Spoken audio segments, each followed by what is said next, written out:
우리나라 사람들은 출신 지역이나 집안 족보에 따라서 어떤 특징이 있는 것처럼 말하는 경우가 흔히 있습니다.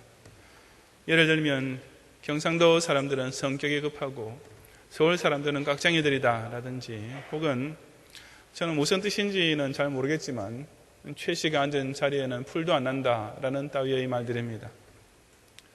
물론 이런 말들은 그 지역 혹은 그 가문에 속한 모든 각 개인에게 항상 틀림없이 들어맞지는 않습니다.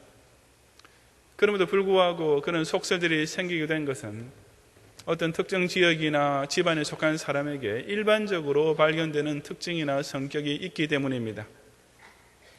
아무래도 같은 환경이나 분위기 속에서 살다 보니까 어떤 공통적인 면이 자연스럽게 형성될 수밖에 없는 것입니다.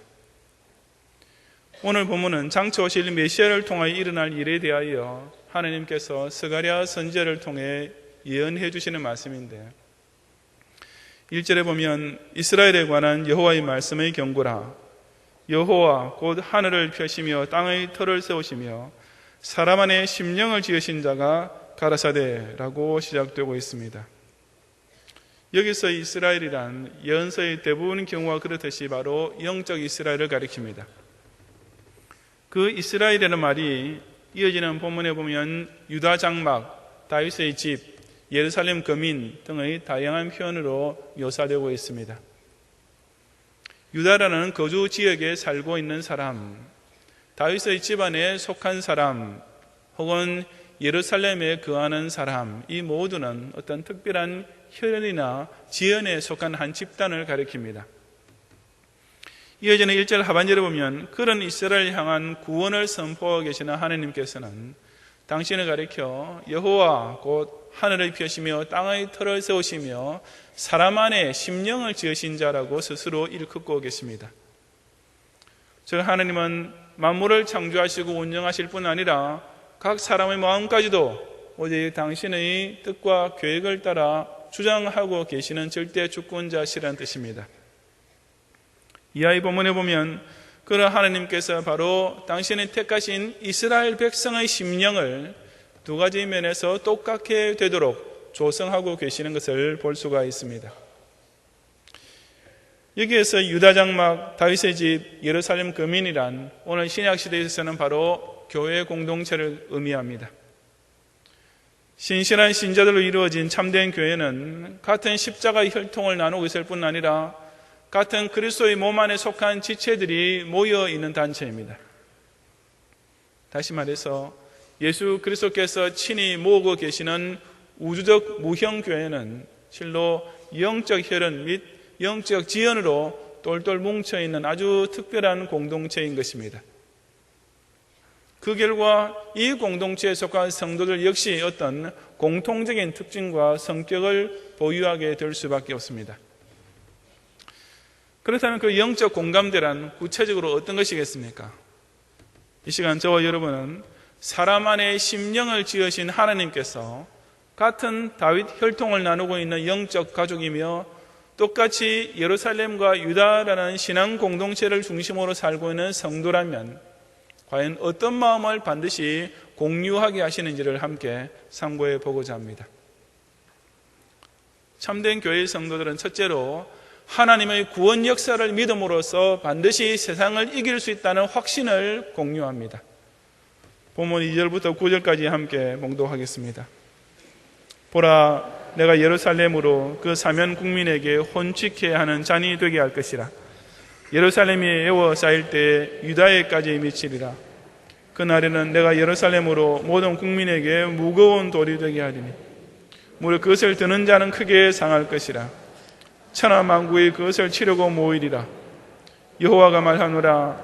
그날에 내가 모든 말을 쳐서 놀라게 하며 그 탄자를 쳐서 미치게 하되 유다 족속은 내가 돌아보고 모든 국민의 말을 쳐서 눈이 멀게 하리니 유다의 두목들이 심중에 이르기를 예루살렘 거민이 그들의 하나님 만군의 여호와로 말미암아 힘을 얻었다 할지라.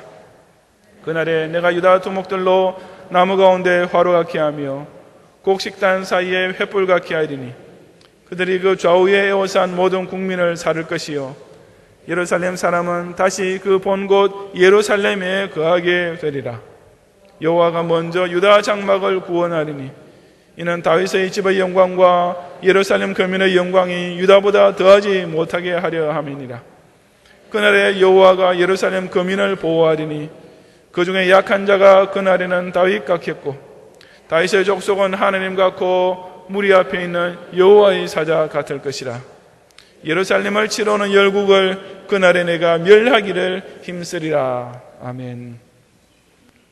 여기서 예루살렘과 유다는 자기네 주변을 포위하고 공격해오는 이방 민족들을 맞상대하고 있는 모습으로 나타납니다. 유다를 좌우에 에워싼 모든 국민이나 예루살렘을 치러오는 열국이라는 표현들은 이스라엘을 둘러싸고 있던 이방 민족들이 그 이스라엘에 대하여 항상 품고 있던 적대감과 보여주고 있던 살기를 묘사한 것입니다. 이것은 교회가 늘 사단의 앞잡이 노릇을 하고 있는 인간 사회의 핍박에 포위되어 있으며 불신 권력으로부터 박해를 당하는 처지에 놓여 있음을 뜻합니다. 교회와 세상 사이 이런 영적 적대관계, 즉 세상이 과학 지식이나 물질 만능주의나 인본주의 사상으로서 교회를 에워싸고 공격하여 넘어뜨리려 하는 것은 예수님께서 재림하실 때까지 인류 역사상 변함없이 계속될 수밖에 없는 현상인 것입니다. 그렇다면 그처럼 사면초계에 빠지는 교회가 과연 어떻게 그런 압도적이고도 일방적인 열국과 그 국민들의 공격을 막아내고 오히려 승리할 수 있겠습니까? 그것은 단 한 가지 길, 바로 하나님께서 친히 주장하시는 구원 역사에 전적으로 의지하는 데에 있습니다. 본문은 바로 그 사실을 여러 가지 말씀으로 확증해 주고 있습니다. 우선 2절에 보면 예루살렘으로 그 사면 국민에게 혼칙케 하는 잔이 되게 할 것이라고 말씀했습니다. 이 혼칙케 하는 잔이라는 말씀은 하나님의 진노의 잔을 뜻합니다. 즉 그 불신 이방 나라와 백성들에게 하나님께서 진노를 내리실 때에 예루살렘이 바로 그 거룩한 심판의 도구가 된다는 말인 것입니다. 3절에 보면 그 예루살렘이 또한 모든 국민에게 무거운 돌이 되게 할 것이라고 했습니다. 얼마나 무거운가 하니 그것을 드는 자가 오히려 크게 상하게 될 수밖에 없을 정도라고 했습니다.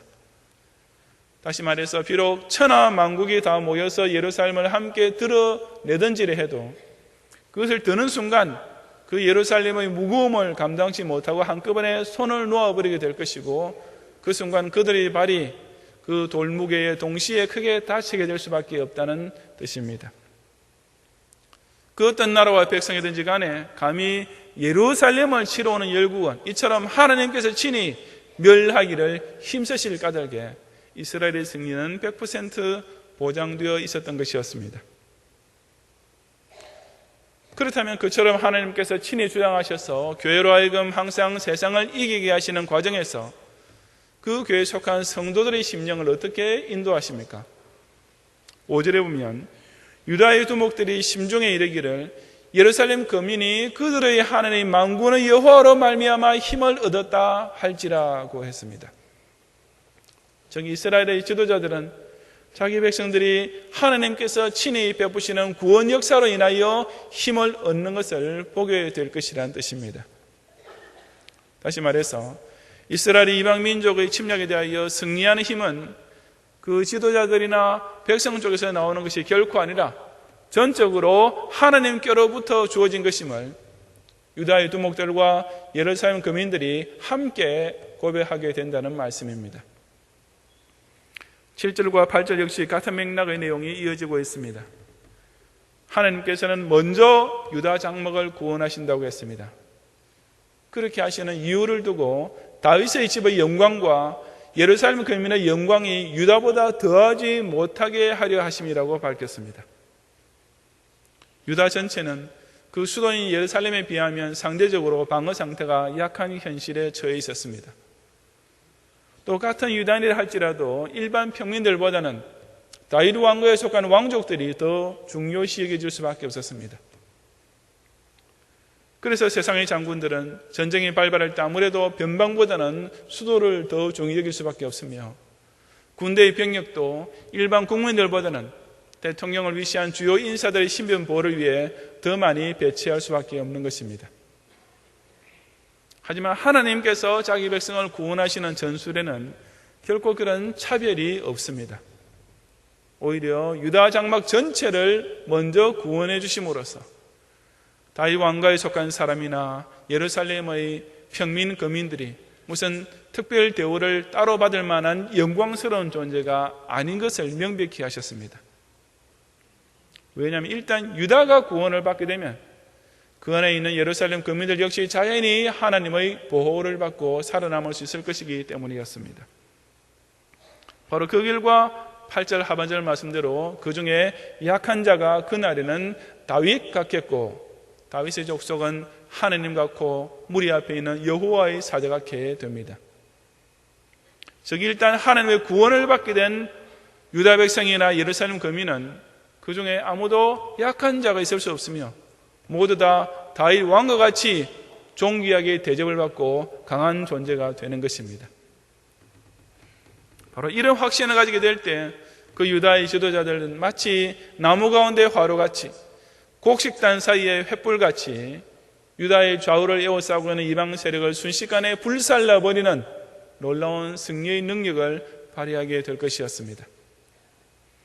그런 확신을 공유하게 될 때 예루살렘 주민들 역시 자기네들이 거주하고 있는 그 본곳 예루살렘을 중심으로 더 똘똘 뭉치면서 더욱 강해질 수밖에 없었던 것이었습니다. 하나님께로부터 구원받는 성도들 사이에서는 원칙적으로 무슨 신분의 귀천이나 지위의 고와 따위가 있을 수가 없습니다. 비록 교회 안에 여러 가지 직분들이 나뉘어져 있으며 같은 성도들끼리라도 연령이나 성별에 따른 차이가 분명히 있는 것은 틀림없지만 적어도 구원받은 성도의 신분 이것 하나만을 두고 말할 때는 목사로부터 평신도리까지 그야말로 똑같은 존재입니다. 바로 그런 구원의 확신이 있는 다윗 족속은 그야말로 하나님 같은, 즉 하나님과 직접 교제하는 최상의 신분을 다 같이 누리게 됩니다. 그런 구원의 확신을 굳게 붙잡고 있는 성도들은 실로 무리 앞에 있는 여호와의 사자같이 각자가 하나님께로부터 친히 명령을 받는 종들, 똑같이 하나님을 자신의 주권자로 모시고 섬기는 여호와의 사자들이 될 수 있는 것입니다. 한 교회에 속한 성도들이 피차 이런 구원의 확신을 가지게 될 때 진정 서로를 존중하고 아낄 수 있게 됩니다. 하나님께서 나와 똑같이 구원해 주신 다른 성도를 내가 멸시하거나 차별한다는 것은 있을 수 없는 일이기 때문입니다. 그리고 그런 구원의 확신을 공유하고 있는 성도들이 서로 격려하고 힘을 합할 때 그 교회는 그야말로 그 어떤 시험이나 공격을 당해도 너끈히 이겨내는 필성의 공동체가 됩니다. 지금 이 목양실 안에 나와 똑같이 예수 그리스도를 구세주로 믿고 있는 참된 동역자들이 있다라는 공감대로 탄탄하게 무장되어 있는 교육자들이 있을 때 어떤 마귀가 그런 교회를 넘볼 수가 있겠습니까? 우리 교구 안에 나와 똑같이 천당구원을 확신하고 충성하고 있는 신방장 구역장들이 있다라는 이심전심이 서로 통하고 있을 때 그 어떤 불신 이웃이나 사회의 세력이 그런 신앙 공동체의 결속력을 깨뜨릴 수가 있겠습니까? 그러므로 목사가 자기 자신의 영역으로 교인들을 감화시키고 자기가 받은 은혜를 교인들에게 나누어 준다고 생각한다면 곧 무력감에 빠질 수밖에 없습니다. 반면에 하나님께서 친히 그 택자들의 심령 속에 역사하시는 것을 의지하고 또한 체험하게 될 때 목사와 교역자들은 그야말로 용기백배 사기충천하게 됩니다. 마찬가지로 교인도 교회 생활을 통해 어떤 육신적 도움을 기대하고 인간적 위로만을 바라고 있으면 끝까지 약한 자로 남을 수밖에 없습니다. 하지만 복음의 말씀을 통하여 구원의 확신을 얻고 나면 그야말로 철저하게 교회 중심으로 살아가는 예루살렘 거민이 될 수 있습니다. 바로 이런 목사와 교인들이 뭉쳐지게 될 때 그 교회는 실로 세상이 건드릴 수 없으며 함부로 감히 도전했다가는 오히려 자신이 상하게 되는 무거운 돌과 같은 공동체, 좌우에 에워싼 불신 세력들을 오히려 놀라게 만들고 불살라버리는 화로와 횃불 같은 무적의 공동체가 되는 것입니다. 하나님께서는 당신의 선민인 유다 장막을 반드시 구원해 주시는 것을 확신함으로써 만군의 여호와로 말미암는 힘을 얻고 온 세상을 넉넉히 이기는 성도들이 되시기를 바랍니다. 참된 교회의 성도들은 둘째로 그리스도의 십자가 앞에서 자기 죄를 회개하며 애통할 줄 아는 심령을 또한 공유합니다. 10절 이하 14절까지 말씀을 함께 봉독하겠습니다.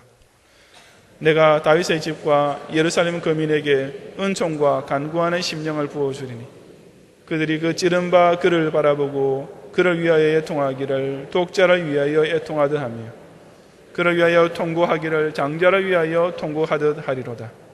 그날에 예루살렘에 큰 애통이 있으리니 무기또 골짜기 하다드림몬에 있던 애통과 같을 것이라. 온 땅 각 족속이 따로 애통하되 다윗의 족속이 따로하고 그 아내들이 따로하며 나단의 족속이 따로하고 그 아내들이 따로하며 레위의 족속이 따로하고 그 아내들이 따로하며 시므이의 족속이 따로하고 그 아내들이 따로하며 모든 남은 족속도 각기 따로하고 그 아내들이 따로하리라고 했습니다. 여기서는 9절 2절까지의 내용과는 전혀 다른 분위기가 전개되고 있습니다.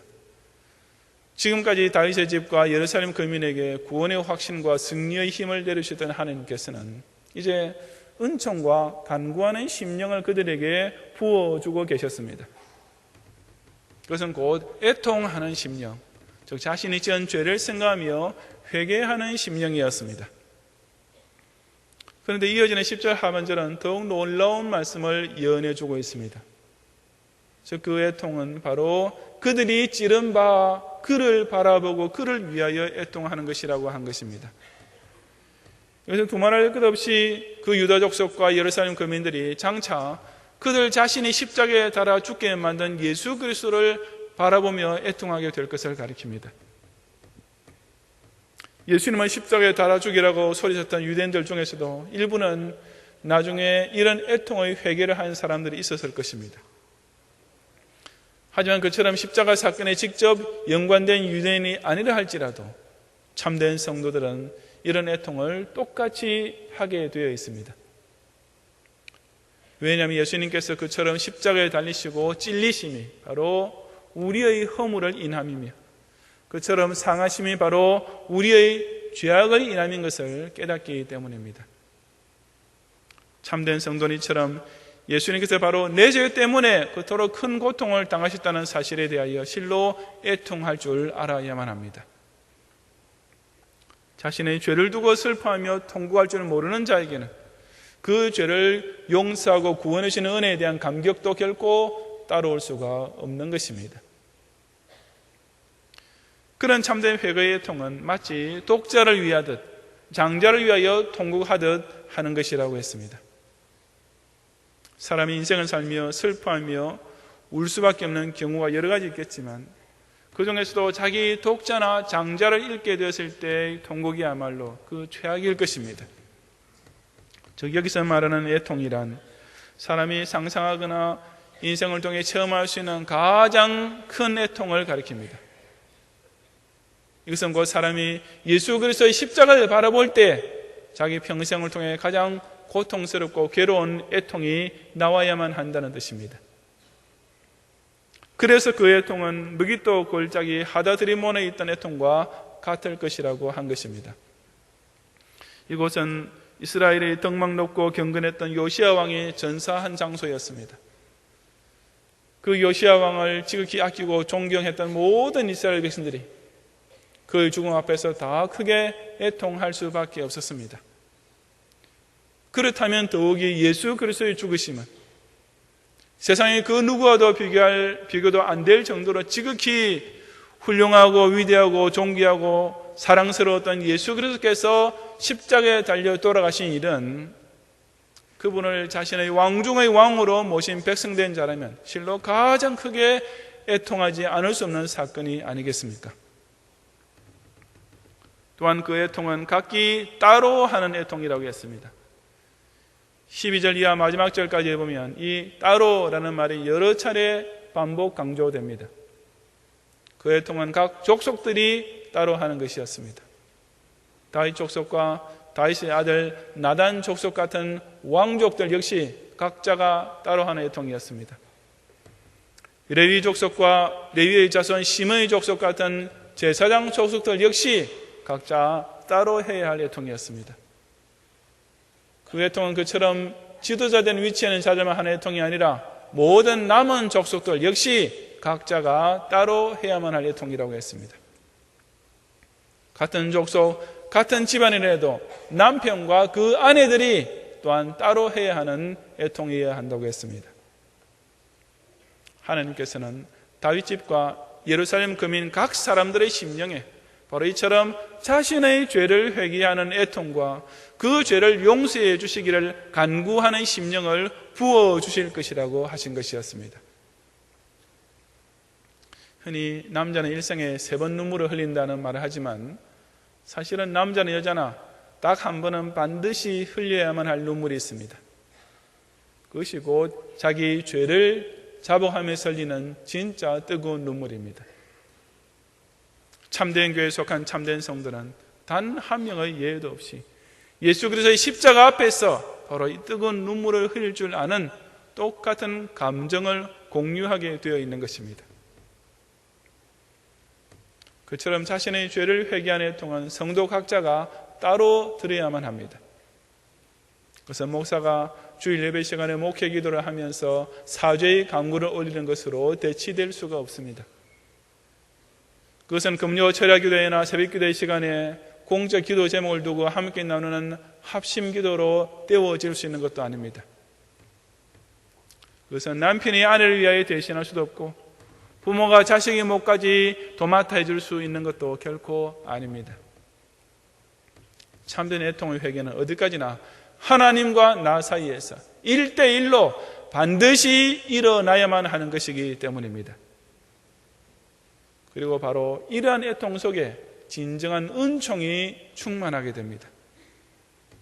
자기 죄를 자복하며 애통하게 될 때 자연히 그 죄를 용서해 주십사고 간구하는 심령이 따라오게 되고 하나님께서는 바로 그런 성도에게 여김없이 사죄의 은총을 베풀어 주시기 때문입니다. 그런 가족의 목사가 그 어떤 미사역으로 설교한다 해도 예수 십자가 대속을 통한 사죄의 은총보다 더 큰 은혜를 나눠줄 수가 없습니다. 교인이 신앙생활을 통해 온갖 은혜로운 간증거리들이 아무리 많이 생긴다 해도 지옥에 떨어질 수밖에 없었던 죄를 용서받게 된 것보다 더 감격스러운 체험이란 결코 있을 수가 없는 것입니다. 그러므로 십자가 위에서 목과 창에 찔리신 그를 바라보며 이처럼 애통할 줄 모르는 교인들만 모여 있다면 아무리 무슨 사랑이 넘치고 기쁨이 충만하며 축복의 체험들까지 가득하다 해도 실상은 진짜 하나님의 은총은 조금도 없는 교회가 되고 맙니다. 참된 교회 안에는 하나님께서 다윗의 집 예루살렘 거민의 심령에 반드시 부어주시겠다고 하신 회개의 눈물과 사죄의 기쁨이 늘 철철 넘쳐 흐르게 되어 있기 때문입니다. 교역자의 기도에 의존하지도 않고 다른 교인의 모습에 시험받지도 않고 오직 자신의 심령 속에서 예수 그리스도를 1대1로 만나 그 대속의 십자가 앞에서 회개의 애통으로 통곡함으로써 교회 생활을 통해 누릴 수 있는 최고의 은총을 꼭 체험하는 성도들이 되시기를 바랍니다. 성도 여러분, 사람 안에 심령을 지으신 하나님께서는 그 택하신 백성들의 심령 속에만 이런 신기한 작용들이 일어나도록 역사하고 계십니다. 구원의 확신은 사람의 심령 속에서 일어날 수 있는 실로 놀랍고도 강력한 현상입니다. 회개의 애통은 사람의 심령 속에서 벌일 수 있는 제일 뜨겁고도 아름다운 반응입니다. 바로 이런 심령을 똑같이 소유하고 있는 성도들이 모임으로써 오늘도 참된 교회는 세상에서 가장 강력한 산성으로 가장 은혜로운 장막으로 세워질 수가 있는 것입니다. 이것이 바로 똑같은 십자가 보혈을 나누고 있는 진정한 이스라엘 백성이라면 반드시 이어받게 되는 영적 유전인자입니다. 이것이 바로 똑같은 하늘 아버지를 모시고 있는 그 양자들이라면 꼭 나타내게 되어 있는 공통점입니다. 이것이 바로 똑같은 그리스도 왕국 안에 속해 있는 천국 시민권자들이라면 단 한 명의 예외도 없이 필연적으로 통하게 되어 있는 이심전심인 것입니다. 여러분의 심령에는 이런 영적 공감대가 형성되어 있습니까? 하나님께서는 택자를 반드시 구원해 주신다라는 확신 속에 온 세상을 이길 수 있는 힘이 있습니다. 교회는 바로 이것 때문에 밖으로 늘 승리하는 전투교회가 됩니다. 빈손들과 배가 십자가를 붙들고 애통하는 죄인만이 성부께서 그 돌아온 탕자를 반갑게 맞이하시는 잔치에 참여하게 됩니다. 교회는 바로 이것 때문에 안으로 늘 은혜가 충만한 아버지의 집이 되는 것입니다. 비록 온 세계에 흩어져 있긴 하지만 하나님의 구속 역사의 장막 안에 함께 거하며 같은 예수 집안에 속해 있는 참된 교회의 거민이라면 반드시 공유하게 되어 있는 이 구원의 확신과 회개의 통을 자신의 심령에 늘 간직함으로써 이 경양교회를 통하여 저 하늘 장막에 거하는 천국 권속에 영원히 속하는 성도들이 되시기를 주님 이름으로 축원합니다.